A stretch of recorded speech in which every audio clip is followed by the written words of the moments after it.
Good morning नाही, आता good afternoon झालेला आहे. दुपारचा 1 वाजलेला आहे. आजची सकाळ खूप उशिरा चालू झालेली आहे. शौर्य आणि त्याचे पप्पा 10:30-11 वाजता काहीतरी उठले आणि तोपर्यंत मी व्लॉग वगैरे शूट करत होती. घराला झाडू वगैरे करून घेतला. आता डायरेक्टली स्वयंपाक करायला घेतलेला, पण शौर्याचे पप्पा बोलले की पोहे बनव. मग आता 12 वाजता पोहे खाल्ले आहेत, तर आता स्वयंपाक मी आत्ता करायला घेते. म्हणजे माझं डाळ तर झाली आहे शिजवून. पराठे करायचे, पनीर पराठा आणि डाळ भात आणि पनीर पराठा आणि आपलं लोणचं आणि दही आहेच. आता पटकन पनीर पराठा बनवून घेते, भात लावून घेते आणि डाळीला फोडणी देते. काल भाऊबीजचा दिवस खूप मोठा होता, सगळीकडे खूप फिरलो आणि घरी पण माझे बहीण भाऊ आलेले, तर रात्री खूप उशीर झाला. खूप थकलो आहे आणि इतका प्रवास केला. घरी पण आल्यानंतर मग खूप थकायला झालं आणि त्यामुळे मग आजची सकाळ लेट चालू झाली आणि सगळं आता आवरून ठेवलं आहे. सगळं सणासाठी जे काही काढलं होतं ते सगळं आता व्यवस्थित त्या जागी ठेवलेलं आहे. तरी पण काही ना काही आहेच इकडे तिकडे. चला, तर आता दिवाळी ऑलमोस्ट आपली मोठी दिवाळी संपलेली आहे. आता तुळशीचं लग्न आणि डेली रुटीन आपलं चालू होतं आहे. चला पटकन पराठे बनवून घेते. शौर्याला सर्दी झाली आहे आणि त्यामुळे त्याची इतकी चिडचिड चालू आहे ना परत आता. त्याच्यामुळे तो सारखा मम्मा जवळ बस, पप्पा जवळ बस असंच चालू आहे. आता 11 वाजता उठला तरी त्याला झोप येते. परत म्हटलं नाही, पटकन पराठा बनवून घेते, तू खाऊन झोप म्हटलं, म्हणून आता घाई करते बनवायचं. तसं मला तरी काही भूक नाही, शौर्याच्या पप्पांना पण इतकी भूक नाही, पण त्याच्यासाठी पटकन आता बनवून घेते. चला तर मग व्लॉग कंटिन्यू राहील. आता आमच्याकडे ना डेली हा इंद्रायणी भात असतो. पुण्यामध्ये मोस्टली इंद्रायणी खूप खातात. आता हा आमचा घरचाच आहे. घरचा म्हणजे माझी मोठी नणंद जी आहे ना, तुम्हाला कालच्या ब्लॉगमध्ये डिंबे गाव दाखवलं होतं, तर त्या मोठ्या नंदेच्या शेतामध्ये हा पिकतो आणि आम्ही त्यांच्याकडून घेतो. आता थोडा हा व्यवस्थित निवडून घेणार आहे मी आणि हा पटकन लावून घेते. शौर्याच्या पप्पांना हा भात आहे ना असा मऊ आणि चिकट असा शिजवलेलाच आवडतो. आता हा तांदूळ स्वच्छ धुवून घेतला आहे. माझा कुकर का असा दिसतोय, कारण मी हा डिशवॉशरला लावलेला, त्यानंतर त्याची हालत दोन्ही कुकरची अशी झाली आहे. तर परत सांगते, कारण काय आहे की न्यू सबस्क्रायबर आहेत आणि ते बोलतील की बाईचा कुकर असा कसा. तर चला, स्वच्छ धुवून झालेला आहे. आता मी हे लावते. डाळ तर माझी शिजवून झाली. असं डाळीमध्ये मी टोमॅटो वगैरे टाकते आणि तो पण म्हणजे मऊसूत मऊ असा होऊन जातो त्याच्यामध्ये, तोच कुस्करते आणि ती डाळ मग थोडी घट्ट अशी डाळ आम्ही बनवतो. माऊ घ्यायला आली होती. ओके. शौर्याची मध्ये मध्ये लुडबुड चालू आहे. आता मी पनीरचं हे करून घेते, पनीर पराठ्याचा पनीर किसून घेते. आता माझं पनीर हे पाण्यातून काढून कट करेपर्यंत कुकर पण झाला. पनीर पहिले ना मी किसून घेते. पराठा ना माझी बहीण खूप छान बनवते. तिच्या हातचे पराठे मला आणि धनंजयला खूप आवडतात. आलू पराठा, गोबी पराठा, मिक्स व्हेज पराठा खूप छान बनवते. तिचे इतके टम्म फुगतात ना. कांदा पराठा तिची स्पेशालिटीच आहे. पराठा, पुरणपोळी, म्हणजे कुठलाही स्वयंपाकाचा पदार्थ असू दे, ती खूप छान बनवते. आम्ही तिला अन्नपूर्णाच बोलतो. आता या पनीर पराठ्यामध्ये मी थोडेसे धने आणि माझ्याकडे हे भाजून ठेवलेली कस्तुरी मेथी आहे, ते मी थोडंसं हातावरती कुस्करून असं टाकते. ही माझ्या बहिणीची रेसिपी आहे, म्हणजे फुल रेसिपी नाही आहे तिची. तिने सांगितलंय त्यापैकी थोडंच मी करतेय. जसं की ती भरपूर काय काय टाकते. तिने सांगितलं तसं हे कस्तुरी मेथी आणि धने असे थोडेसे कुस्करून टाकते. खूप छान लागतात धने, दाताखाली येतात तेव्हा. कस्तुरी मेथी भाजून घेतलेली आहे आणि तिचा मग छान चुरा पण होतो. तुम्हाला आवडत असेल तर तुम्ही टाकू शकता. थोडा चाट मसाला पण टाकलाय मी, थोडासा.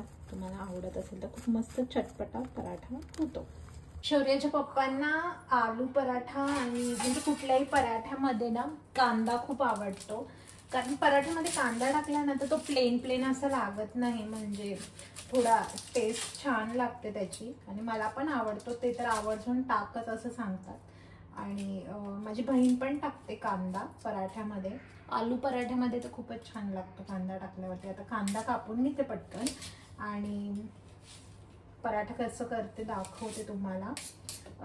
मला वाटतं चपातीपेक्षा तर पराठा खूप पटकन होतो, कारण पराठा मोस्टली आम्ही अर्धा पराठा कधी थापूनच घेतो आणि मग पुढे तो लाटतो, तर पटापट होऊन जातं.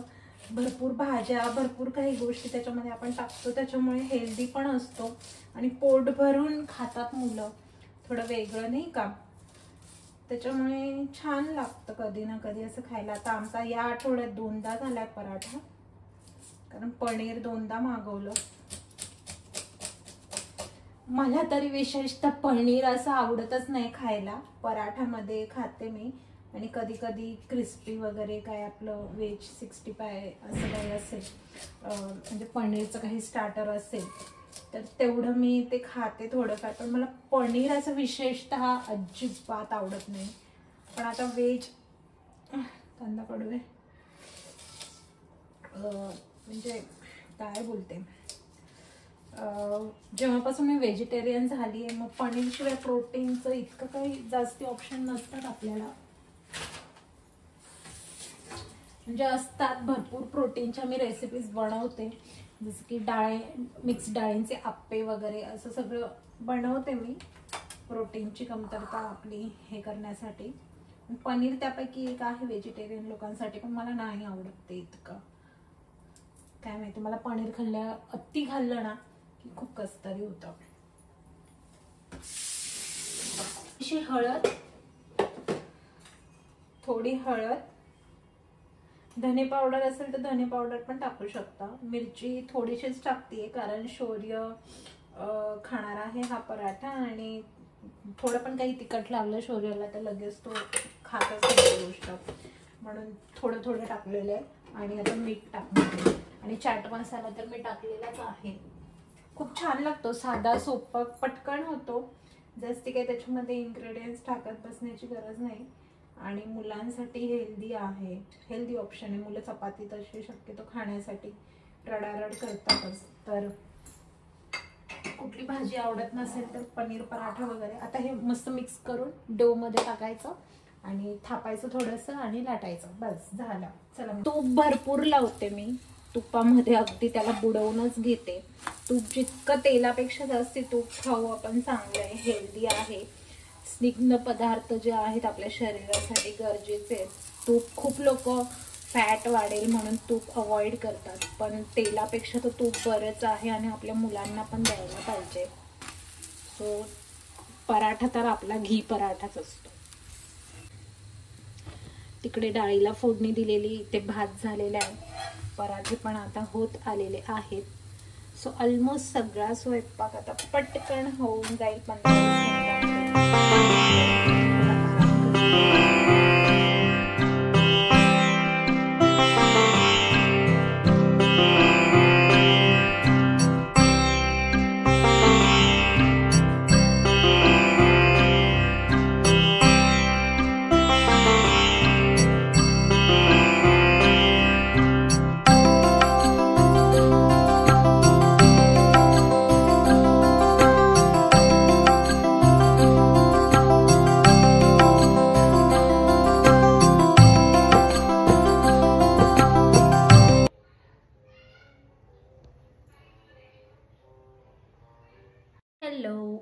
तर शौर्य आणि त्याचे पप्पा झोपलेले आहेत. आता संध्याकाळचे 6 वाजत आलेले आणि दोघं पण धाराधूर झोपलेले आहेत.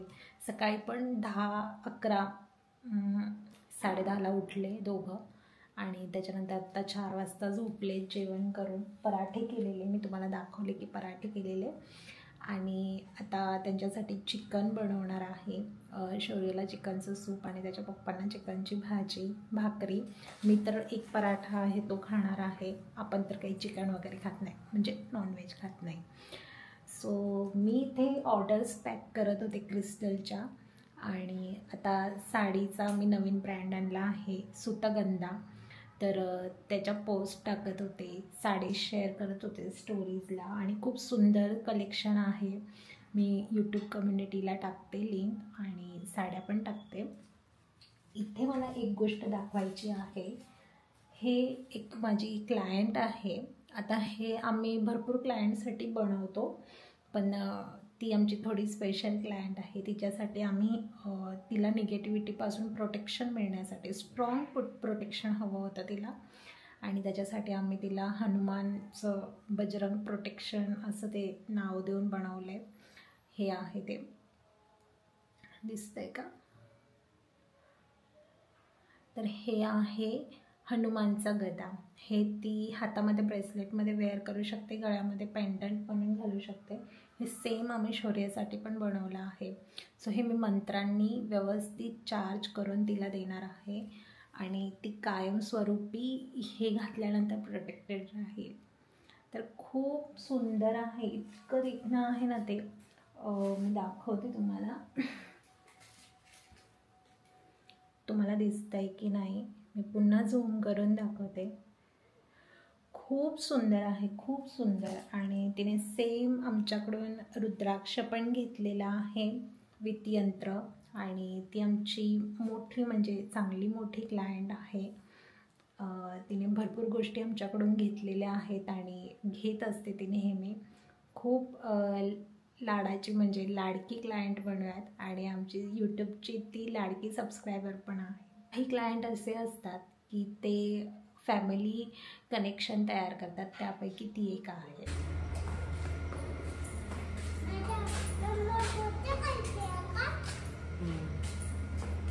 बघ, जय हनुमान दाखव, जय हनुमान बघ. खाजे होती.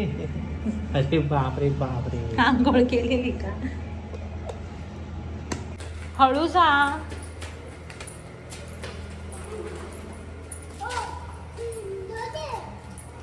जड आहे. चल आपल्याला घरी जायचं आता. स्टोरी वाचणार पप्पा, स्टोरी सांगणार आपल्याला. बुडबुड घागरी.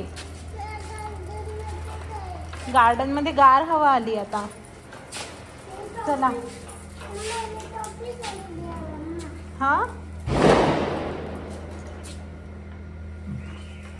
व्यवस्थित टर्न घे ना.